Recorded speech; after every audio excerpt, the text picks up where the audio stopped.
Good morning everyone, good morning ma'am. We are the group 2 reporting about the module 2, all about the lesson unpacking the self, the sexual self. So let's start. Concept. Sexual self is the part of yourself where you learn and understand your sexual development. So dahil doon sa sexual self, nalalaman natin yung sexual development natin, which is the physical changes na nangyayari sa ating habang tayo lumalaki. That is sexual development. And also sexual development is the development of our sexual knowledge or yung kaalaman natin about what is sex and how people's sexual activity, beliefs, misconceptions, and the unlimited access from the internet on sex can influence your own behavior and responses.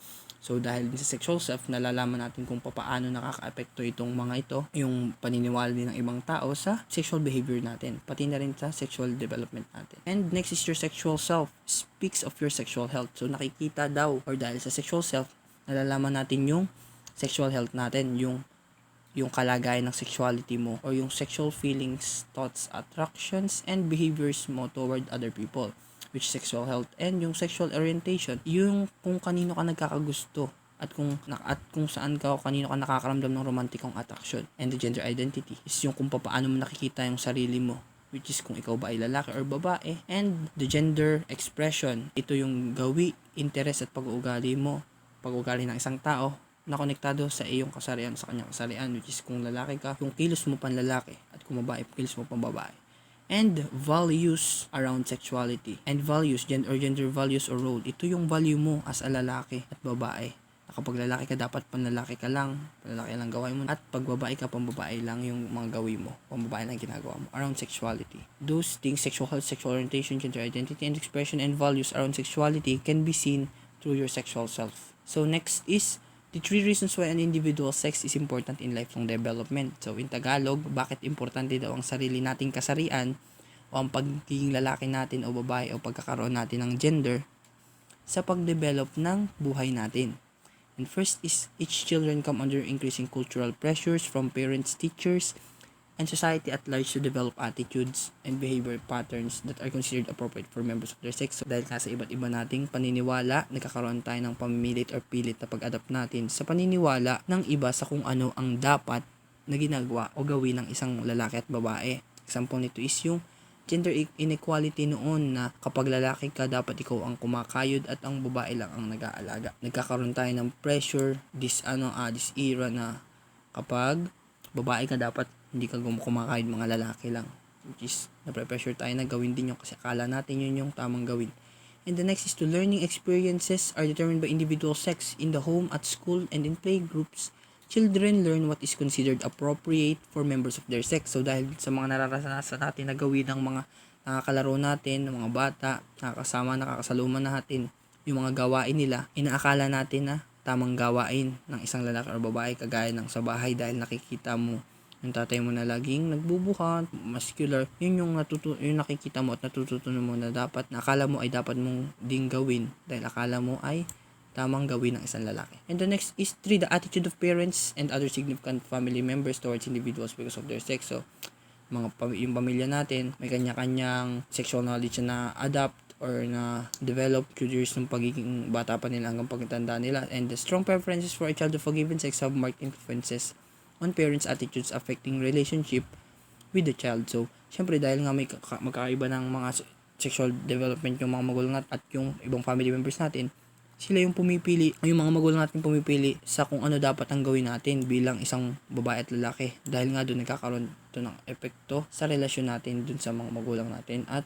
sa atin. Kasi nga pinipilit lang nila yung kagustuhan nila sa atin na hindi naman maaari kasi kahit na magkapamilya tayo, maaaring mayroon tayong pagkakaiba or magkakaiba tayo ng mga preferences. And the next is the Sigmund Freud's psychosexual stage of development and the concept of erogenous zone. So Freud believed that every child goes through a sequence of development stages. May development stages daw yung mga batang goes through or dinadaanan habang lumalaki sila. And that the child's experiences during these stages determine adult personality characteristic. Yung mga experience daw dito sa stages na to is nagde-determine sa kung ano yung character nung bata paglaki. And Freud uses the fixation to describe what occurs when a person does not progress normally from stage to stage but remains overly involved with a particular stage. So, fixation daw yung ginamit niyang word, which is yung parang fixed attentions, remains involved in the stage, na-attach siya dun sa stage na yun, or nasasanay siya dun sa stage na yun, kaya hindi na siya makaalis. Fixation, parang fixed. And the next is this mismong table na, and there are 5 stages, which the first stage is the oral stage, which is from 0 to 1 year old, source of satisfaction, mouth sucking, biting, chewing, primary conflict, weaning, which is yung proseso daw ng pagsasanay sa bata na kumain ng ibang pagkain bukod sa gatas. And the task in here is to master of gratification of oral needs and beginning of ego development, which is yung gratification, meaning is masanay siyang maging masaya kapag may nakakamit siyang gusto niya. Ego development is development ng self-esteem or self-importance. Yun yung task niya, ma-develop yun. And the desired outcome in this stage is the development of trust in the environment with the realization that needs can be met. Magkaroon siya ng ma-develop yung tiwala niya sa mga nasa paligid niya, sa environment niya, with the realization that needs can be met, na yung mga pangangailangan niya ay makakamit. And the fixation in this stage is that at the oral stage is associated with passivity, which means magiging passive siya, or wala siyang ibang ginawa, passive, ina-allow niya yung others to do things to him without complaining or pushing back. And the gullibility, he or she is more prone on trickery, madali siyang mauto. And dependence, dumedepende siya, natuto siyang dumepende.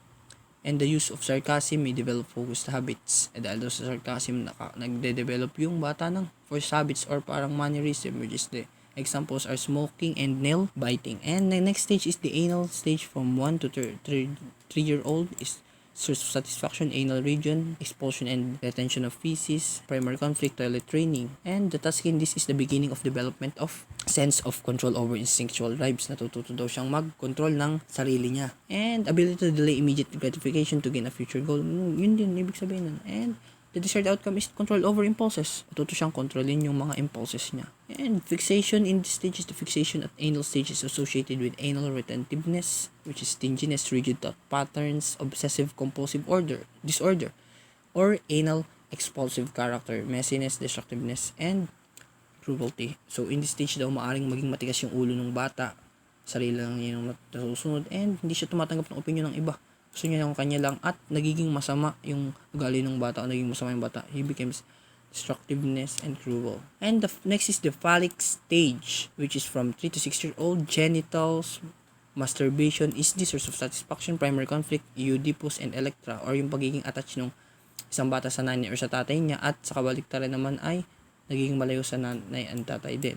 Kung bagay sa nanay ay malapit, sa tatay naman ay malayo. And the task in here is the sexual identity with the parent of same sex. Nalalaman niya yung identity niya, yung sexual identity niya with the help of her parents, and the beginning of super ego development. Development ng super ego niya, ng ego. Pero super, which is yung self-esteem niya, is na-develop in higher level. And the desired outcomes is the identification with the parent of the same sex.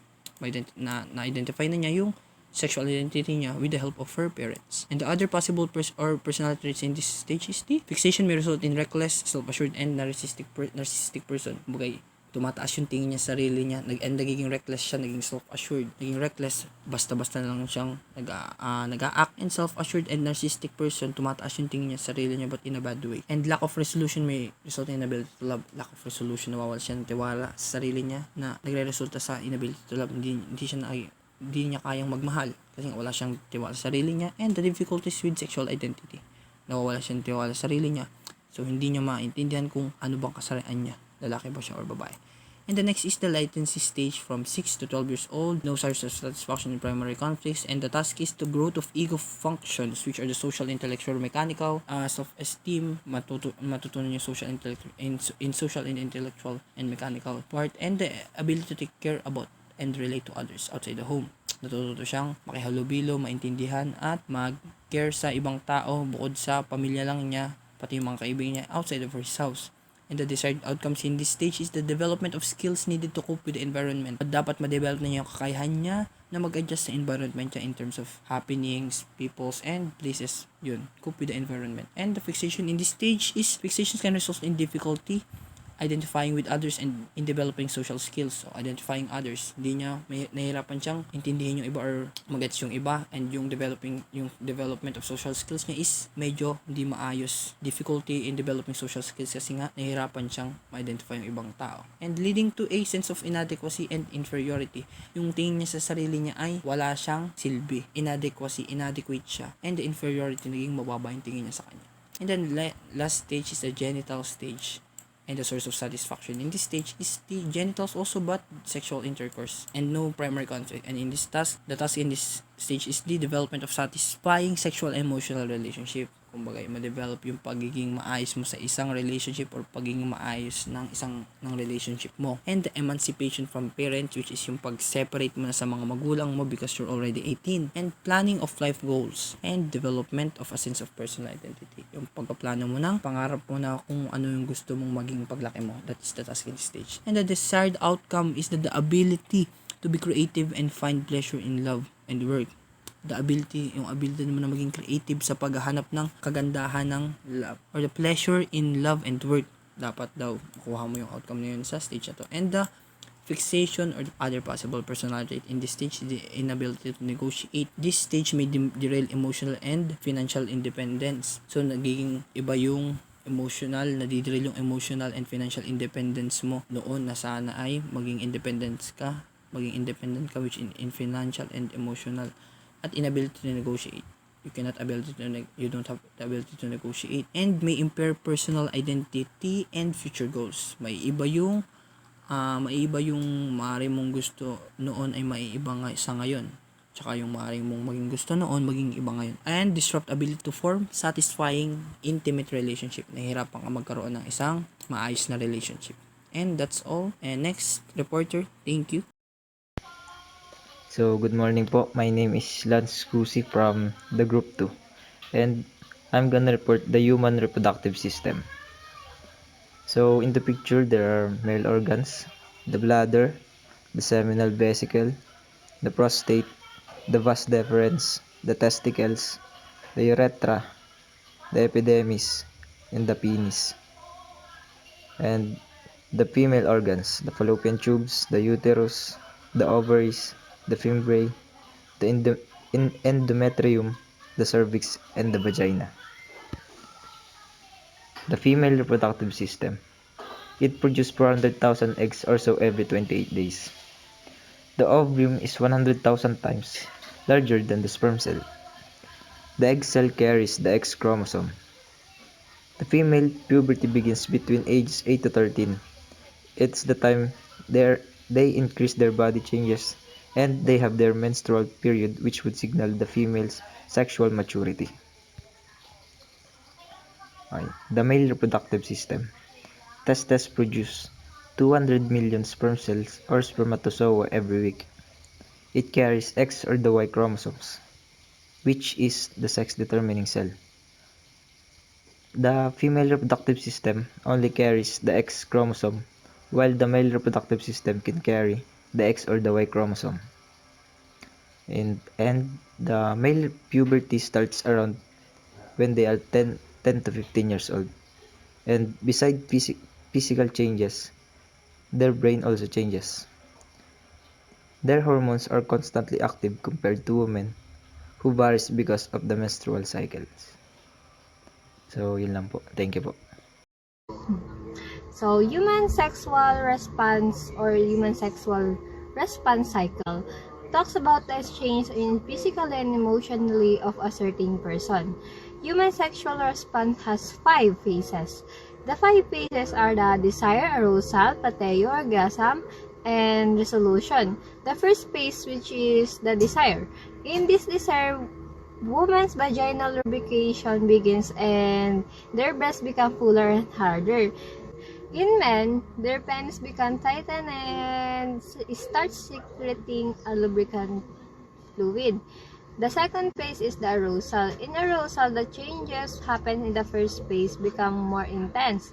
Woman's vagina becomes more sensitive, and in men, their testicles are withdrawn up in the scrotum. And Plateo phase, brief period occurs before orgasm. Yung bago na pumunta doon sa phase na yon. And the third phase is yun na ang orgasm. Orgasm is the climax of human sexual response. In woman, the muscles of the vagina contract and their uterus undergo rhythmic contraction. In men, muscles at the base at their penis contracts the results to the ejaculation semen. The last phase is the resolution. In this phase, bodies start to go back normal. Body parts starting to go back from their size and color. Parang yun yung pinakatapos na dun sa kanilang pag ganarn. So, yun yung 5 phases ng sexual response. So, kaya yun yung pinaliwanag ko para mas maintindihan. Kasi hindi ko siya mapaliwanag na sa akin lang. Kasi hindi ko alam kung paano hindi papaliwanag ko. Search ko lang siya sa may Google and binigyan ko lang kayo ng mas makabuluhang idea.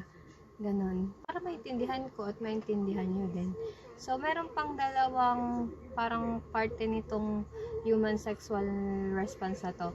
The erogenous zone at saka human sexuality.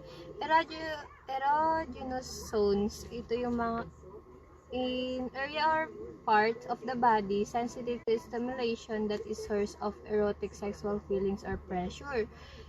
And ito yung example is mouth, breast, genital, and anus. And human sexuality naman, more than sexual feelings or sexual intercourse, it is an important part of who a person is in what she or he will become. It includes all feeling, thoughts, and behavior as associated with being female or male, being attractive and being in love, as well as being in a relationship that includes sexual intimacy and sensual and sexual activity.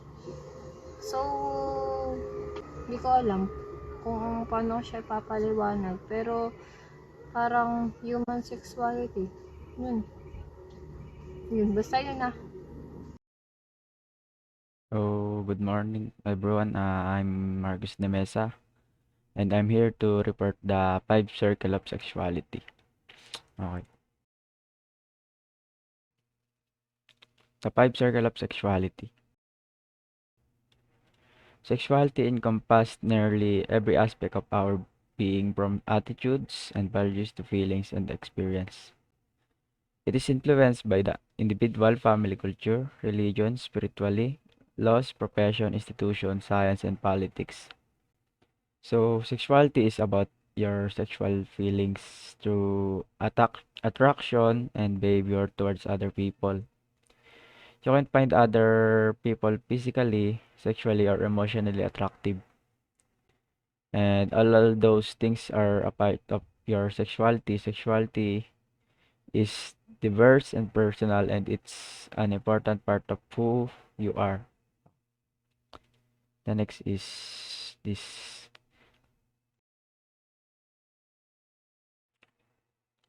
Okay. The 5 circle of sexuality. The first is sensuality. Sensuality is awareness feelings about your own body and other people's body.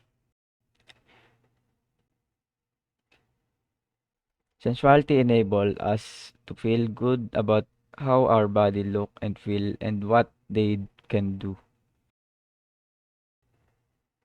Sensuality also allows us to enjoy the pleasure our bodies can give us and others. This part of our sensuality affects our behavior in several ways. And the next to sensuality is the intimacy. Intim- Intimacy is the degree to which we express and have a need for closeness with another person. It components are caring, sharing, liking, loving, trust, vulnerability, self-disclosure, and emotional restocking. And the next of intimacy is the sexual identity. Sexual identity is how we perceive ourselves as a sexual being. Its components are biological gender, gender identity, gender role, and gender and sexual orientation. So, the sexual identity is a person understanding of who she is sexually, including the sense of being male or female. Sexual identity consists of three interlocking pieces that together affect how each person sees him or herself. Each piece is important. So the next is the sexual reproduction. The sexual health and reproduction relates to attitudes and behavior towards our health and, and the consequence of sexual activity. Its components are behavior, anatomy, and psychology, sexual transmitted infection, contraception, and abortion. So the actual process of conception, pregnancy, deliver, and recover following childbirth are important parts of sexuality. Youth need information about sexual reproduction, the process whereby two different individuals each contribute half of the genetic material to their child. The child is therefore is not identical to either or parent. Oh, so the last is sexualization. Sexualization involves how we use our sexuality and may include manipulating or controlling others. Its components are media image, message, flirting, seduction, withholding, sexual harassment, incest, and rape. So, sexualization spans behavior that range from the relative harmless to its sadistically violent, cruel, and criminal. This sexual behavior, including flirting, seduction, withholding sex from an intimate partner to punish him or her to get something, sexual harassment. The part of sexualization is flirting. Flirting is a relatively harmless sexualization behavior. Nevertheless, upon occasion is attempt to manipulate someone else and it can cause the person manipulated to feel hurt and humiliation and shame. Though the next of the part of sexualization is seduction. Seduction is the act of enticing someone to engage in sexual activity. That act of seduction implies manipulation that at times may prove harmful for the one who is seduced. So the next of sexualization is sexual harassment. Sexual harassment is an illegal behavior. Sexual harassment means harassing someone else because of his or her gender. It could mean making personal embarrassing remarks about someone's appearance, especially the characteristics associated with sexual maturity, such as the size of a woman's breasts or a man's testicles or penis. So let's proceed in the rape. Rape means coercing or forcing someone else to have genetical contact with another. Sexual assault can include forced petting as well as forced sexual intercourse. In the case of rape, can include use of overpowering strength, threats, and implement threats that are fierce in persons rape. So that's all po. Thank you. My topic is the chemistry of lust, love, and attraction. The first one is lust. This is the phase which is driven by the sex hormone testosterone and estrogen in both men and women. Pwede din sa gays and lesbians kasi babae at lalaki pa rin naman sila na na-attract lang sa kapareho nilang katauhan, ganon. Testosterone and estrogen was the two basic hormone that give excite feeling the man and woman. Or I can say this is a very strong sexual desire. Or I can say craving for sex, ganon. And hindi naman masama yung word na lust. Kasi pwede rin itong gamitin sa halimbawa lust of power. Or nagka-crave ka sa magkaroon ng kapangyarihan, ganyan. The second one is love or attraction. This is the phase that one of the beautiful moments of life where one person starts to feel the love. And hindi lang to para sa magkarelasyon dahil ang love is unconditionally. Nagmamahal tayo kahit hindi tayo mahalin pabalik. Ganon. Basta nagmamahal tayo.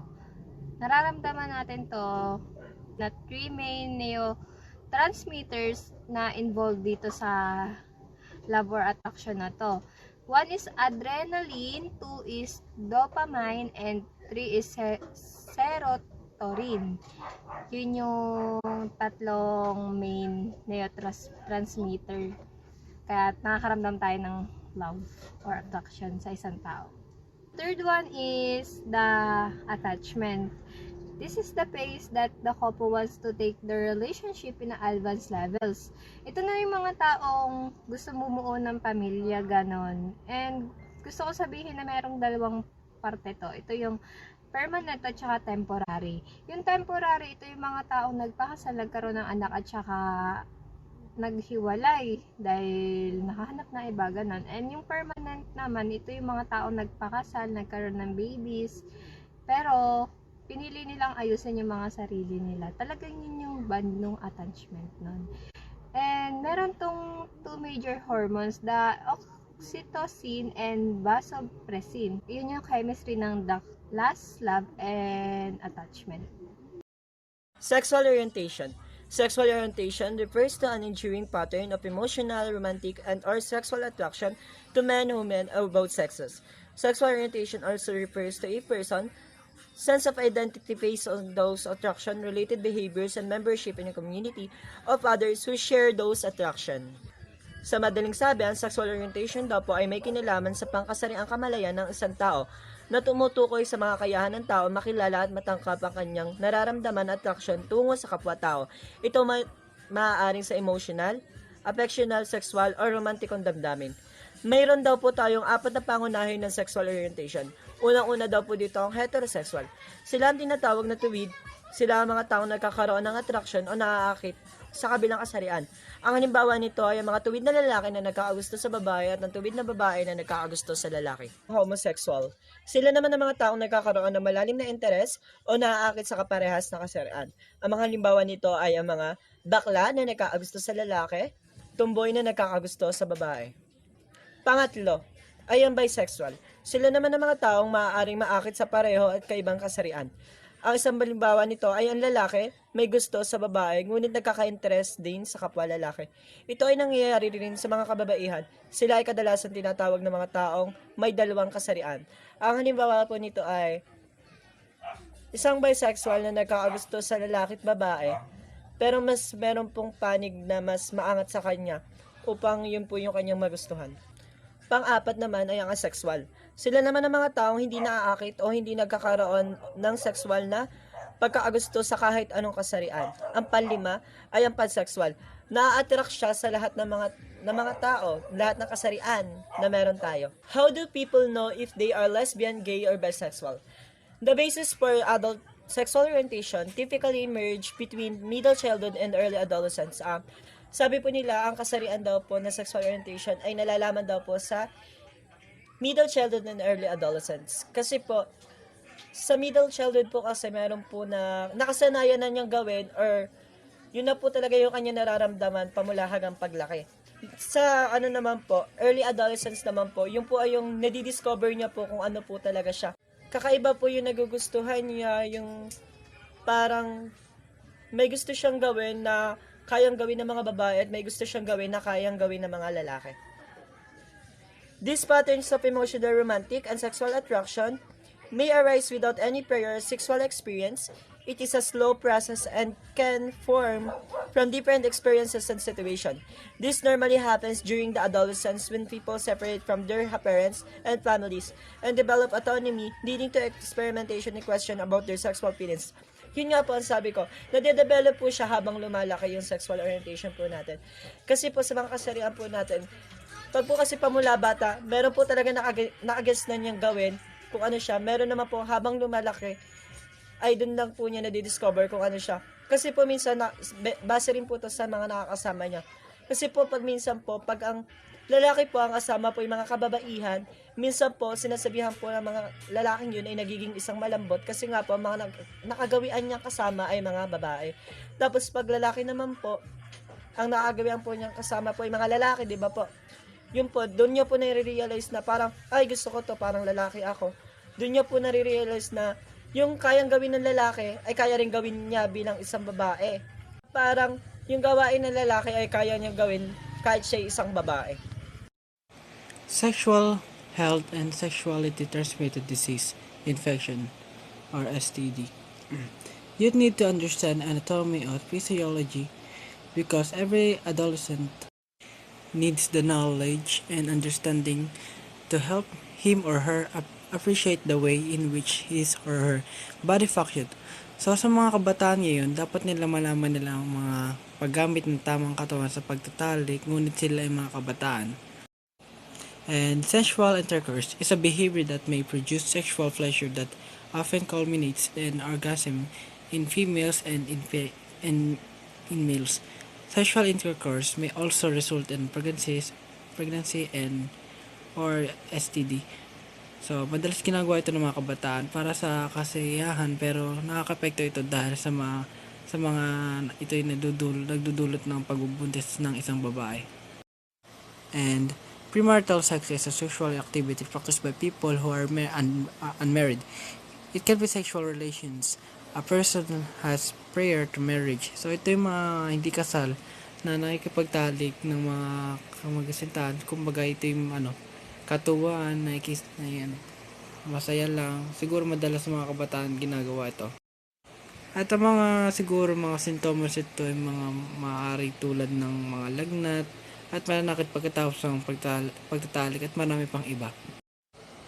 And sexually transmitted disease or infection, also known as venereal disease or VD. They are passed through the sexual contact or genitals through vaginal intercourse, oral sex, and anal sex. And mga kadalasan mga ginagawa ng mga ganito uri, siguro mga LGBTQ, mga same-sex marriage, mga ganun. At kadalasan itong mga ginagawa nila mga ganitong pagtatalik, katulad ng oral sex and anal sex, like that. And HIV or AIDS. HIV is a human immunodeficiency virus, the virus that causes AIDS, which is still preventable and manageable but not curable. AIDS is acquired immunodeficiency syndromes which show several manifestations of the breakdown in body immune system and have developed people who been infected by HIV. And so sa pagkakaintindi ko dito ay pag HIV may konting sakit na hindi pa nararamdaman ng isang tao. Meron itong pag AIDS naman ay may malubhang sakit na sa katawan ng isang tao at wala itong gamot. At yun. How do people get AIDS? AIDS is developed through bodily fluids, blood products, transfusions, semen, and vaginal fluids. Intravenous or IV, drug abuse, sharing needles, and use of unsterilized blades, sexual intercourse, unprotected vaginal, oral, and anal sex. So, HIV caused by virus. It can spread through sexual contact or blood, or from mother to child during pregnancy or childbirth or breastfeeding. And HIV and AIDS situational in the Philippines. As of 2015, there are 22 cases of reported in each day in the Philippines. Teenage pregnancy. This is teenage pregnancy in human female under the age of 20 at the time that the pregnancy ends. There are additional medical concerns for teenagers than regular pregnancies because there is a higher risk of low birth weight, premature labor, amnesia, and preeclampsia due to biological age. Every day in developing countries, 20,000 girls under the age of 18 give birth, which is higher if all pregnancies are included. Prevention of teenage pregnancy, comprehensive sex education, and access to birth control appears to reduce unplanned teenage pregnancy. It is unclear if a single intervention is most effective in the United States.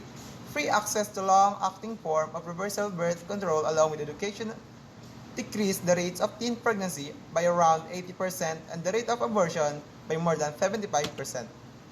Teenage pregnancy, also known as adolescent pregnancy, is a pregnancy in a female under the age of 20. Pregnancy can occur with sexual intercourse after the start of ovulation, which can be therefore the first menstrual period but usually occur after the onset of period. How does teenage pregnancy affect society? Teenage pregnancy is a health issue that has an effect of all of us. A child having a baby as a teenager is more likely to face critical social issues like poverty, poor education, risky behavior that leads to poor health issues, and child welfare. The financial cost of teens having babies is financially devastating. According to the Commission of Population and Development, there are around 1.2 million teens having babies over 10 years period. About 30,000 of these younger mothers have repeated pregnancy. Moreover, according to PopCop Undersecretary and Executive Director Juan Antonio Perez III, teenage pregnancy costs 33 billion in economic losses. Although it's incumbent upon the parents, guardians, or those who exercise parental authority to properly raise their kids. All of us should expert effort in stopping teenage pregnancy because, in one way or another, we are all affected by it. Teenage pregnancy may happen to one sister, daughter, granddaughter, female cousins, or goddaughter. Surely, a teenage girl who gets pregnant cannot support herself for her future baby. Thus, the girl's parents have no other choice but to provide for all the needs of their daughter and her. Adolescent pregnancy is indeed one of the reasons why family or communities remain impoverished.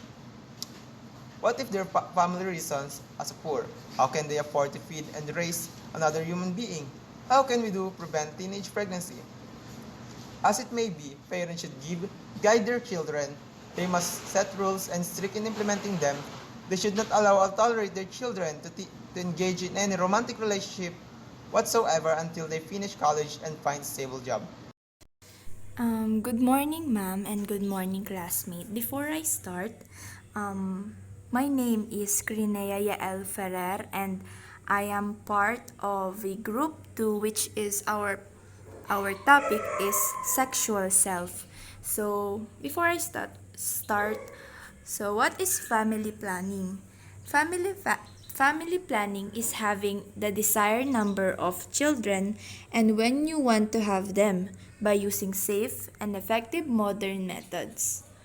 Proper birth spacing is having children 3 to 5 years apart, which is best for the health of a mother, her child, and the family. So, what are the benefits of family planning in every individual? For the family, it benefits because it promotes healthy and happy family. This is also the main reason why family planning is recommended to every individual. And for the mother, it benefits or it advantage because she can recover her health after she deliver her child. And third is for the children. So what are the benefits of family planning in the children? It says here a better chance of growing healthier and wealthier. It means that the baby is have or there is a bigger chance that she or he can get what attention and care they want.